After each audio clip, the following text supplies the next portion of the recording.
오늘 성경 말씀은 요한복음 12장, 신약성경 요한복음 12장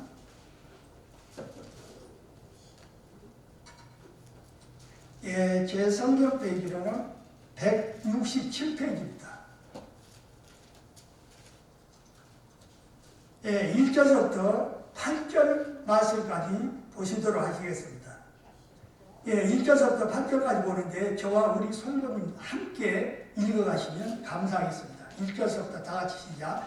6월절 엿새 전에 예수께서 베다니에 이르시니 이곳은 예수께서 죽은 자 가운데서 살리신 나사로가 있는 곳이라. 거기서 예수를 위하여 잔치하세. 마르다는 일을 하고 나사로는 예수와 함께 앉은 자 중에 있더라. 마리아는 지극히 비싼 향유 곧 순전한 나드 한 근을 가져다가 예수의 발에 붓고 자기 머리털로 그의 발을 닦으니 향유 냄새가 집에 가득하더라. 제자 중 하나로서 예수를 잡아줄 가룟 유다가 말하되 이 향유를 어찌하여 300데나리온에 팔아 가난한 자들에게 주지 아니하였느냐 하니 이렇게 말하면 가난한 자들을 생각함이 아니요 그는 도둑이라 돈꾀를 맞고 거기 넣는 것을 훔쳐가미러라. 예수께서 이르시되 그를 가만두어 나의 장례할 날을 위하여 그것을 간직하게 하라. 가난한 자들은 항상 너희와 함께 있거니와 나는 항상 있지 아니하리라 하시니라. 아멘. 오늘 본문 말씀을 중심으로서 함께 은혜를 나누고자 하는 말씀은 죽음을 예비한 마리아의 아낌없는 헌신이라는 말씀으로 함께 은혜를 나누고자 합니다. 오늘 본문 말씀 중에 보면 요한복음 12장 1절에서부터 8절까지 그 말씀 속에 나타난 이 사건은 예수님에게 일어났던 많은 사건들 중에 가장 기억할 만한 아주 감동적인 일인 것입니다. 마태복음 26장과 마가복음 19장에도 동일한 사건이 기록이 되어 있습니다. 내가 진실로 너희에게 이르노니 온 천하에 어디서든지 이 복음이 전파되는 곳에는 이 여자의 행한 일도 말하여 저를 기념하리라 하시니라. 이렇게 말씀이 있습니다. 예수님이 특별히 말씀하실 만큼 이 사건은 의미가 있고 감동적인 것입니다. 우리가 험난한 인생을 살아가면서 감동을 주는 사람을 만난다는 것은 아주 큰 축복입니다. 또 감동적인 사건을 경험하는 것도 또한 큰 축복인 것입니다. 예수님이 이 사건이 중요하다고 말씀하신 이유는 마리아가 복합을 깨뜨려서 지극히 비싼 향유를 쏟아 부은 것도 놀라운 일이겠지만 여자가 영적 통찰력을 발휘해서 예수님의 이 십자가의 죽음을 준비하고 있었기 때문인 것입니다. 여기에 이 사건에 감동이 있다는 것입니다. 1절 말씀입니다. 6월절 엿새 전에 예수께서 베다니에 이르시니 이곳은 예수께서 죽은 자 가운데서 살리신 나사로에 있는 곳이라. 이 본문의 사건이 일어난 시간은 6월절이 있기 6일 전의 일인 것입니다. 앞서서 11장 57절 말씀을 보게 되면 대제사장들과 바리새인들이 공연하게 예수님을 체포할 것을 지시를 했습니다. 특히 6월절을 맞아서 예수님이 예루살렘으로 오실 것을 미리 예상을 하고 있었습니다. 6월절에 예수님은 제자들과 함께 최후의 만찬을 가지신 것입니다. 그런 후에 겟세마네 동산으로 기도하러 가십니다. 그때 가룟 유다와 로마 군인들이 따라와서 예수님을 체포하는 것입니다.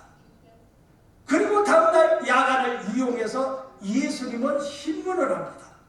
당시 로마법에는 일몰 후에 신문을 못하게 되어 있습니다. 그런데 불법으로 예수님을 신문한 것이었습니다. 그 다음날에 예수님에게 십자가의 형을 선언을 했던 것입니다. 그래서 6월절 6일 전이라는 말이 매우 중요한 것입니다. 이것이 이 사건에 가장 큰 의미가 있는 것입니다. 1절 말씀에서 예수님은 베단이라는 곳으로 오셨습니다. 예수께서 죽은 자 가운데서 살리신 나사로의 있는 곳이라. 이 말씀의 구절을 보면 베다니를 나사로의 집이라고 착각하기가 쉽습니다. 그러나 예수님이 머무신 곳은 나사로의 집이 아닙니다. 마태복음과 마가복음에 따르면 문둥병에 걸렸던 고침을 받았던 시몬의 집이라는 기록이 나와 있습니다. 예수님은 시몬의 집으로 가셨고 그곳으로 나사로와 마르다 그리고 마리아가 그 집에 찾아온 것입니다. 그들이 시몬의 집에 모인 이유가 2절 말씀에 나와 있습니다. 거기서 예수를 위하여 잔치할세 마르다는 이 일을 보고 나사로는 예수와 함께 앉은 자 중에 있더라. 예수님이 베다니에 오신 것은 환영하는 잔치가 시몬의 집에서 열렸었습니다. 거기에 모인 사람들의 목적이 분명히 나타나 있습니다. 시몬은 문둥병을 고침받은 감동이 있었고 나사로는 죽었다가 살아나서 더 깊은 감동을 가지고 있는 것입니다. 예수님은 이들을 신방하시고 그들은 예수님을 환영한 것입니다. 여기서 신중하게 고려해야 할 것이 하나 있습니다. 시몬의 집에서 잔치가 있기 전에 이미 공개적으로 예수님을 체포하라는 명령이 내려졌다는 사실인 것입니다. 체포 명령과 잔치 사이에 긴장감이 감돌고 있는 상황입니다. 베다니 마을 사람들은 예수님을 체포하라는 명령이 내려진 것을 알고 있었기에 마음들이 편치 않았을 것입니다. 그런데 2절 말씀에서 각자 이치를 발견할 수가 있습니다. 그것은 예수님이 오셨을 때 각 사람들이 있었던 것입니다. 마르다는 잔치를 위해서 이 일을 보고 있었다고 기록하고 있습니다. 나사로는 예수님과 함께 앉은 자 중에 있더라고 이렇게 기록하고 있습니다. 그리고 마리아는 예수님의 발 앞에 있는 것입니다. 3절의 말씀입니다. 마리아는 지극히 비싼 향유 곧 순결한 나드 한 근을 가져다가 예수의 발에 붓고 자기 머리털로 그의 발을 씻으니 향유 냄새가 집에 가득하더라. 이 마르다, 나사로, 마리아 모두 예수님을 무척 사랑했습니다. 그러나 각자의 위치는 서로 다릅니다. 마르다는 일하느라 분주하게 움직이고 나사로는 예수님과 함께 앉은 사람들 중에 있었고 마리아는 예수님 발 앞에 밀착해 있었던 것입니다. 여기서 우리는 굉장히 중요한 영적 교훈과 마리아의 영적 동참력을 우리가 발견할 수가 있습니다. 우선 마리아의 발 앞에 앉아 있을 만큼 영적 동참력이 뛰어났습니다. 마리아는 예수님과 사이에 거리를 두고 있지 않습니다. 지금 우리는 다 예수님을 사랑하고들 있습니다. 하지만 문제는 예수님과 우리 사이에 거리를 두고 살아가고 있다는 것입니다. 우리는 주님과 거리를 둔 채 왔다 갔다 하지 말고 주님과 밀착해 살아가야 하는 것입니다. 성경에 마리아에 대한 기록이 많이 나와 있습니다. 누가복음 10장을 보면 나사로의 부활 사건이 있기 전에 예수님은 나사로의 집을 방문하셨습니다. 그때도 마르다는 예수님을 맞이하느라 분주했습니다. 그러나 마리아는 예수님 앞에 앉아 말씀을 열심히 들었습니다. 그래서 마르다는 일을 하다가 화가 나서 예수님께 말했습니다. 주님, 동생이 나 혼자 일하게 두는 것을 생각지 않으세요? 마리아에게 저를 도우라고 말씀하세요. 마르다는 약간 신경질적인 반응을 보였습니다. 그래 예수님 마르다에게 말씀을 하셨습니다. 마르다야, 네가 많은 일로 염려하고 근심하지만 한 가지 일만 해도 족하다. 마리아는 오히려 좋은 일을 택했으니 빼앗기지 않을 것이다 나사로가 죽은 후에 마르다와 마리아는 예수님을 만났습니다. 마르다는 예수님을 보고 달려 나아갔습니다. 주여, 조금만 일찍 오셨더라면 나의 오라비가 죽지 않았을 것입니다 라고 말했습니다. 그러자 예수님은 네 동생 마리아는 어디 있느냐 라고 말씀을 하셨습니다. 마르다가 마리아에게 얘기했을 때 마리아가 급히 예수님께 왔습니다. 11장 32절의 말씀을 보면 마리아가 예수 계신 곳에 가서 보이고 그 발 앞에 엎드려 가로되 라고 이렇게 기록하고 있습니다. 마리아는 예수님 발 앞에 엎드려서 울었습니다. 그리고 마르다는 똑같은 말을 했습니다. 주께서 여기 계셨더라면 내 오라비가 죽지 아니하였겠나이다. 그러나 마르다와 마리아는 서로 다릅니다. 마르다는 예수님을 보자마자 이야기만 했고 마리아는 무릎을 꿇고 이야기를 한 것입니다. 이 세 가지 사건에는 마리아는 모두 예수님 발 앞에 엎드린 상태로 주님과 거리를 두지 않고 주님과 밀착해 있었던 것입니다. 우리가 능력 있고 승리하는 신앙생활을 하려면 예수님과의 거리를 두지 말고 밀착해 있어야 하는 것입니다. 여기에 영적 승리의 비결이 있는 것입니다. 우리가 신앙생활의 후방에서 어슬렁거리지 말고 예배하고 찬송하고 기도할 때도 주님과 함께 항상 밀착해 있어야 하는 것입니다. 언제 어디서나 예수님을 생각하도록 자신의 삶을 예수님께 밀착시켜야 하는 것입니다. 이것이 영적 통찰력인 것입니다. 언제 어디서든지 예수님과 거리를 두지 않는 것이 시험에 빠지지 않는 비결인 것입니다. 마리아는 예수님 발 앞에 밀착해 있었습니다. 그는 지극히 비싼 나들 향유 한 그릇을 준비해 두었다가 예수님 발에 붓고 자신의 머리카락으로 씻겼습니다. 마리아의 행동은 모든 사람들에게 충격을 주었습니다. 어느 누구도 예측하지 못한 일이었기 때문인 것입니다.